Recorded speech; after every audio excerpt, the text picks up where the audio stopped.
Failed sport leagues that changed the game. It takes a lot of failure to learn anything valuable, as we all realized during our high school dating years. In today's athletics, the same concept holds true. Take a peek at the leagues listed below. 1. Colored Hockey League 10 Hockey. Willie O'Ree, a member of the Boston Bruins, became the NHL's first black player in 1958. Art Dorrington had signed with the New York Rangers 8 years prior in 1950, but he never appeared in the NHL. This was nearly 5 decades after the Colored Hockey League was founded, which was, as the spelling indicates, a Canadian league. Hockey was a dull, low-scoring game around the turn of the century, deficient in both speed and agility. Slap shots are also available. Prior to the CHL, there were no slap shots. The slap shot is thought to have been conceived by Eddie Martin, a CHL player, decades before it was adopted by the NHL. 2. Federal Leagues. Only once in the history of Major League Baseball has anyone sought to dethrone America's game. Naturally, the experiment failed miserably, but it did leave some intriguing footnotes that continue to echo in current baseball. The strategy was unsustainable, since the FL would never be able to make enough money to compensate the players in already crowded markets. Many FL teams lacked formal nicknames and were referred to as the Brooklyn Feds, Kansas City Feds, and so on. The Federal League disbanded in 1915 as a result of these causes, but not before suing the AL and NL for being illegal monopolies. Federal Baseball Club v. National League was ruled by the Supreme Court in 1922. 3. World Football League 8. The World Football League, WFL, founded in 1974 as a rival to the fledgling NFL, quickly got into difficulty after the Philadelphia club gave away tens of thousands of tickets and then listed them as bought for in the books. As a result, many people saw the league as illegitimate and incompetent. These skeptics were aided by the league's ongoing financial difficulties. During the season, players were not paid, and at least one team relied on McDonald's coupons for lunch money. In an era before multi-million-dollar contracts, the pay they offered, a total roughly $3.5 million, to Larry Sisonka, Jim Keeck, and Paul Warfield, were unsustainable, as they were for many other upstart leagues. Aside from the expensive compensation, the league was years ahead of the NFL in many ways. The WFL, most critically, relocated the field goal to its current placement. The field goal had been oddly placed in the front of the end zone until then. This was essential in putting a stop to the dominance of field goal kickers at the time, and it makes perfect sense. 4. Continental Leagues. Baseball had become stale by the 1950s. Since the league's inception, there had been no new franchises, and the Yankees had one every year. Also, when the Brooklyn Dodgers relocated to Los Angeles, they learned that people west of the Mississippi enjoyed baseball as well, but there were no other teams in that region. Branch Rickey, the man who signed Jackie Robinson, was motivated to devise his Continental League (CL) scheme as a result of the situation. Nobody knows if Rickey was serious about the Continental League or just trying to force MLB hand into expanding. In any case, his strategy worked, and the mere threat of a new big league prompted Major League Baseball to instantly expend funds. 5. United States Football League 6's Football League. Donald Trump has a history of failures, many of which have been marriage-related, and his attempts at sports have been no exception.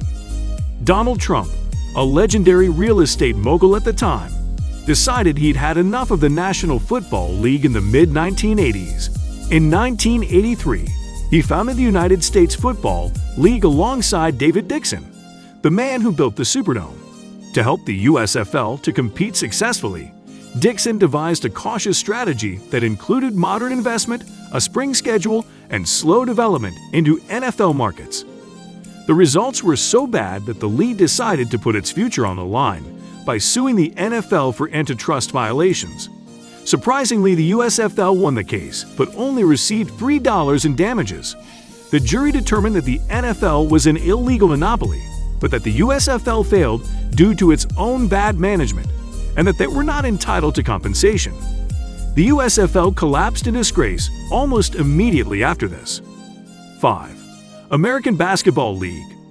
When Abe Saperstein, the owner of the Harlem Globetrotters, was passed over for the new Los Angeles NBA franchise in 1960, the American Basketball League, ABL, was formed. As a form of retaliation, he planned to form his own league, because that's how rich tycoons settle scores. Abe sought the support of a relatively unknown young man named George Steinbrenner to carry out his scheme, which would see him lose a lot of money before finding success with the New York Yankees. Because many of the players were amateurs, washed-up stars, or guys who had already been banned from the NBA, the ABL was doomed from the start. To make matters worse, the founders had no idea how to run a professional business. Such was the chaos that Steinbrenner, owner of the Cleveland Pipers, sold player Grady McCollum's contract at halftime. 7. World Hockey Association Hockey.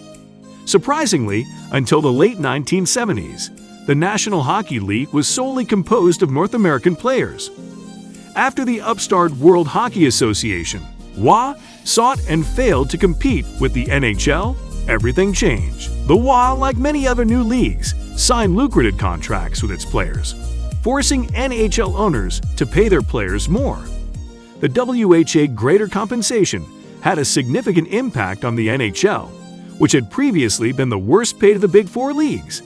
These exorbitant contracts eventually led to the WHA demise in 1979, but they did help the WHA to achieve parity with the NHL in terms of playing time. During its existence, the WHA won the vast majority of interleague exhibition games. Until then, Europe had been a surprisingly overlooked market, considering how dominant European teams were in the Olympics.